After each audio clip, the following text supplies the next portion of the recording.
और अब सीधे रुख करेंगे मुख्यमंत्री शिवराज सिंह चौहान संबल योजना के हितग्राहियों के खाते में पैसे ट्रांसफर कर रहे हैं, जिसकी कल्पना किसी को नहीं थी।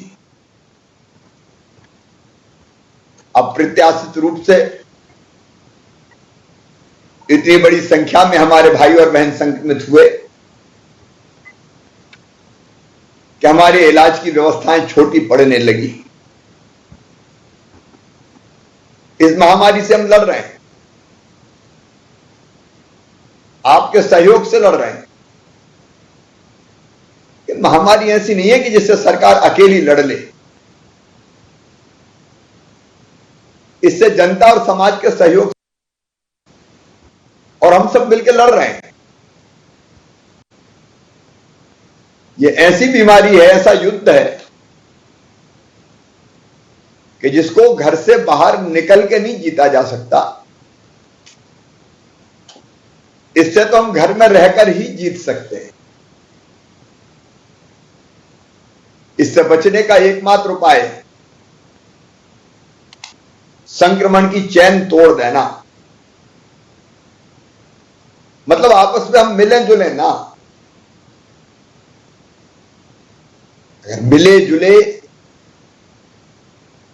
तो एक संक्रमित व्यक्ति से यह बीमारी लगातार दूसरे में, तीसरे में, चौथे में, पांचवें में, छठवें में लगातार फैलती चली जाती है। और हमसे प्रारंभ में असावधानी हुई है, इसलिए इतना भयानक संक्रमण फैला हुआ है। संक्रमण की चैन तोड़ने के लिए हमने तय किया कि जनता ही कोरोना कर्फ्यू लगाएगी। ये कोरोना कर्फ्यू जनता का, जनता के लिए, जनता के द्वारा है। ये हमारे लिए है, हमारी जिंदगी बचाने के लिए, अपने को बचाने के लिए भी है और अपनों को बचाने के लिए भी है। और इसलिए मेरी अपील है, इस बीमारी को, महामारी को अगर रोकना है, काबू में लाना है, खत्म करना है, तो कोरोना कर्फ्यू का अक्षरशः पालन करें, पूरी तरह पालन करें। यथासंभव हम घरों से ना निकलें। कई गांव में कोरोना कर्फ्यू लगाया हुआ है, गांव गांव में लगा, लेकिन कई गांव ने तय कर लिया कि हम गांव के बाहर नहीं जाएंगे, बाहर वाले को अंदर नहीं आने देंगे। अगर किसी को किसी सामान की जरूरत है तो गांव के 4 लोग तय कर दिए, वो जाएंगे और घर में डिस्ट्रीब्यूट कर देंगे, बांट देंगे। शहरों में अनेकों मोहल्ले ने, कॉलोनी ने, बिल्डिंग में रहने वाले लोगों ने तय किया कि हम अपने घर से बाहर नहीं जाएंगे। एक तरफ संक्रमण की चैन तोड़ना, दूसरी तरफ संक्रमित अगर हो जाए तो इलाज की बेहतर व्यवस्था करना। इतनी बड़ी संख्या में पेशेंट्स हैं कि अस्पतालों में जगह कम पड़ी। व्यवस्थाएं बढ़ाने के लगातार प्रयास हो रहे हैं। अस्पताल में बिस्तर बढ़ाना हो, मरीजों के लिए ऑक्सीजन की व्यवस्था हो, इंजेक्शन, दवाई का इंतजाम हो। हम दिनों रात लगे हुए हैं, लेकिन आपसे अपील है, घर से निकलना नहीं है। कोरोना के सारे नियमों को, गाइडलाइन का पालन करना है, बिना मास्क के नहीं रहना है, दूरी बना के रखना है। अगर घर में कहीं सर्दी, जुकाम, बुखार है तो बिल्कुल छुपाना मत। ये कोरोना, सर्दी, जुकाम, बुखार जैसी बीमारी अगर समय पे इलाज करा लिया तो ये कुछ नहीं बिगाड़ेगी हमारा।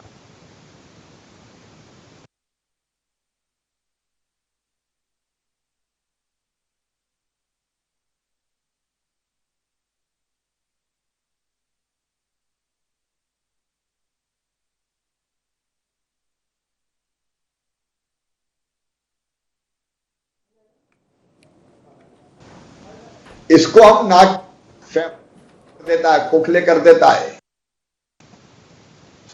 बाकी अंगों को भी नुकसान पहुंचाता है, और उसके बाद हमारे पास करने को कई बार कुछ बचता नहीं, जान तक चली जाती। इसलिए मेरी आपसे प्रार्थना है, सर्दी जुकाम बुखार के लक्षण आपके घर में, मोहल्ले में, गांव में किसी को है तो कृपया करके कोई ना छुपाए, तत्काल बताए, ताकि निःशुल्क दवाई का किट देके हम बीमारी को वहीं खत्म कर डालें। टेस्ट करवा लें, पॉजिटिव आए तो भी चिंता करने की जरूरत नहीं है। घर में एक कमरे में अलग होम आइसोलेट हो जाए, मतलब घर में अलग थलग, बाकी लोग मिले तो सबको हो जाएगा। और घर में जगह ना हो तो कोविड केयर सेंटर में चले जाए, ताकि हम परिजनों को भी बचा सकें। कोविड केयर सेंटर, फिर अस्पताल का इंतजाम है,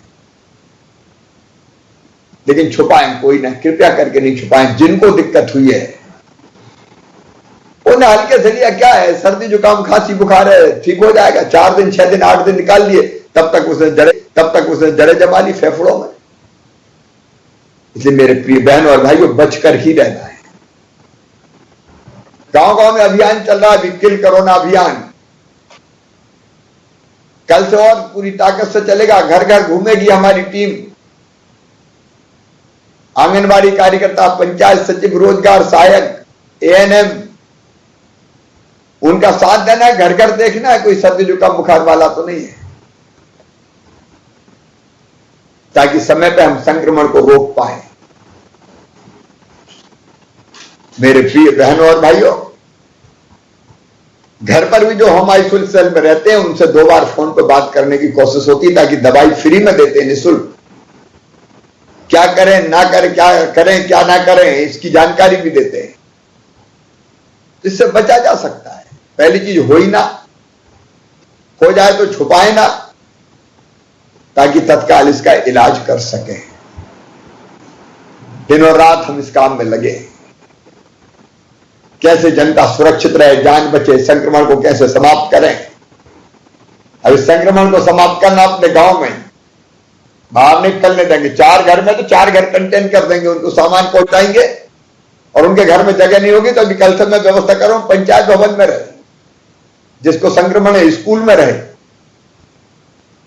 लेकिन पूरे गांव में ना फैल पाए। हमारा गांव कोरोना मुक्त गांव, हमारा मोहल्ला कोरोना मुक्त मोहल्ला, हमारी कॉलोनी कोरोना मुक्त कॉलोनी अभियान चलेगा।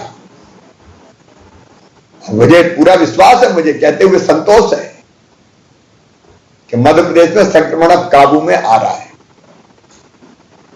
संक्रमितों की संख्या स्थिर या धीरे धीरे घटने लगी है। स्वस्थ होकर घर जाने वालों की संख्या लगातार बढ़ रही है। इसलिए हम इसको काबू में पाएंगे, लेकिन आपका सहयोग चाहिए। हम जानते हैं बहनों और भाइयों कि ऐसे समय में जब कोरोना कर्फ्यू लगाओ, रोजी रोटी की दिक्कत होती है। इसलिए हमने तय किया है 3 महीने का राशन, अभी उसकी व्यवस्था बना रहे हैं, क्योंकि राशन की दुकानों पर एकदम भीड़ ना लग जाए। अप्रैल माह का तो दिया जा चुका है। आधे लोगों से जब मैंने ये फैसला किया तब पैसे लिए जा चुके थे। जिनसे पैसे लिए जा चुके हैं उनको अगले महीने में फ्री देंगे, और अगले 3 महीने का फ्री देंगे, 2 महीने तो दुगना देंगे। एक व्यक्ति को 10 किलो अनाज, 5 सदस्य है तो 50 किलो अनाज महीने का, तो 2 महीने का 10-10 किलो एक व्यक्ति को, और 1 महीने का फिर 5 किलो। ये पूरा निःशुल्क देंगे, ताकि गरीब भाई बहन को रोजी रोटी की समस्या ना आए, भरपेट भोजन कर पाए, गरीब की थाली खाली ना हो पाए। फिर हमने छोटे छोटे दुकानदार है, हाथ ठेले में, छोटी मोटी गुमटी में, सड़क पे व्यापार करते थे, उनके खाते में भी 1-1 हजार रुपए डालें, ताकि इस समय तात्कालिक रूप से उनका काम चल जाए। आज हमने तय किया कि संबल योजना के जो हमारे हितग्राही है, आज लगभग 17,000 हितग्राहियों के खाते में, 16,844 के खाते में 379 करोड़ रुपया अभी मैंने सिंगल क्लिक के माध्यम से डाले हैं। ये पैसे आपके खाते में चले गए। इस वक्त आपको जरूरत है, ये पैसा आपके काम आएगा। संबल योजना गरीबों की ताकत है। अंत्येष्टि सहायता के रूप में 5,000 रुपए की राशि वो डाली गई है। सामान्य मृत्यु पर 2 लाख रुपए की राशि, अनुग्रह सहायता राशि जिसको कहते हैं, दुर्घटना में मृत्यु हुई तो 4 लाख रुपया देते हैं, वो राशि, अस्थायी अपंगता पर राशि, स्थायी अपंगता पर राशि खाते में। ये अलग अलग संबल के हिस्से हैं, अंग हैं। तो आज वही राशि आपके खाते में डाली है। मेरे बहनों और भाइयों, कई बार लगता है कि ऐसी सहायता की जरूरत ही ना पड़े, लेकिन पड़ती है। संसार चक्र है, दुनिया है। मृत्यु होती है तो कई बार परिवार बेसहारा हो जाता है। एक्सीडेंट में मृत्यु होगी, कहां जाए परिवार, क्या करे परिवार। लेकिन 4 लाख रुपए की राशि मिलती है तो कम से कम परिवार को एक सहारा मिल जाता है। संबल योजना के और भी अंग हैं, जैसे एक, बच्चों को निःशुल्क शिक्षा। अभी तो स्कूल बंद है, लेकिन जब भी ये स्कूल खुलेंगे गरीबों के बेटा बेटियों को पढ़ाई की कोई दिक्कत नहीं होगी। और उनका एडमिशन बच्चों का अगर उच्च शिक्षण संस्थानों में होता है, मेडिकल इंजीनियरिंग कॉलेज में भी होता है, तो उसकी फीस भी मामूली भरवाएगा, आप चिंता मत करना। 2 बच्चों तक बेटा बेटी के जन्म पर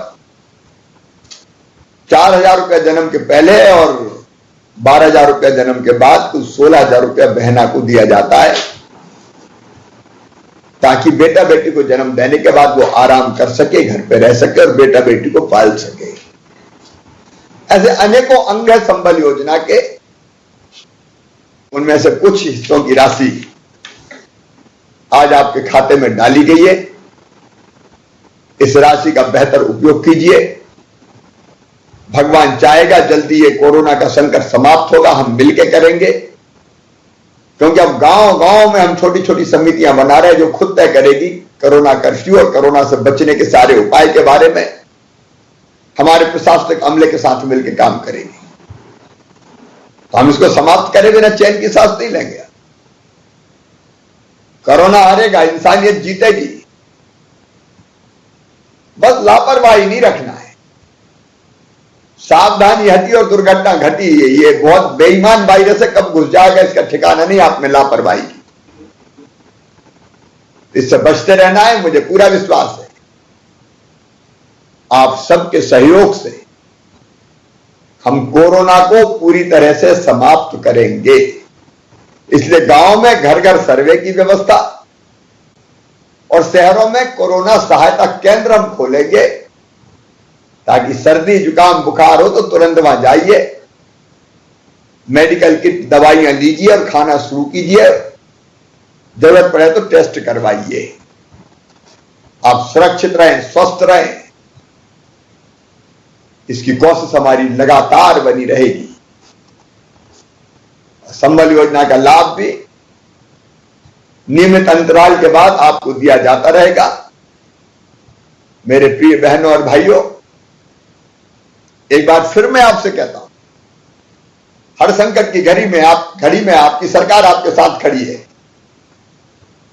आपका मुख्यमंत्री आपके साथ खड़ा है। मुझे आपका साथ चाहिए कोरोना से लड़ाई में। आप मुझे साथ दीजिए, मैं आपको साथ देता रहूंगा और मिलकर हम कोरोना को पराजित करेंगे, ताकि फिर से पुराने दिन लौटे, हम आराम से अपना काम धंधा कर सकें। बिजनेस, व्यापार, काम धंधा, आना जाना, शादी विवाह अभी सब बंद है। शादियां भी नहीं करना है अभी।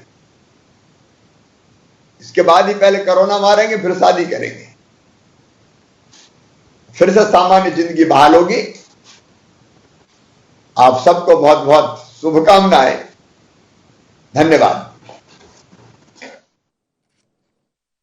माननीय मुख्यमंत्री महोदय द्वारा सदैव गरीब मजदूरों के हितों को सर्वोपरि रखा गया है। माननीय श्रम मंत्री जी का भी मार्गदर्शन हमें सतत रूप से प्राप्त होता है। मैं माननीय मुख्यमंत्री जी, माननीय श्रम मंत्री जी, मुख्य सचिव महोदय वो कार्यक्रम से जुड़े सभी जनप्रतिनिधियों का हार्दिक आभार व्यक्त करता हूँ। धन्यवाद। धन्यवाद आप लोगों को। सुरक्षित रहिए, संभल के रहिए सब।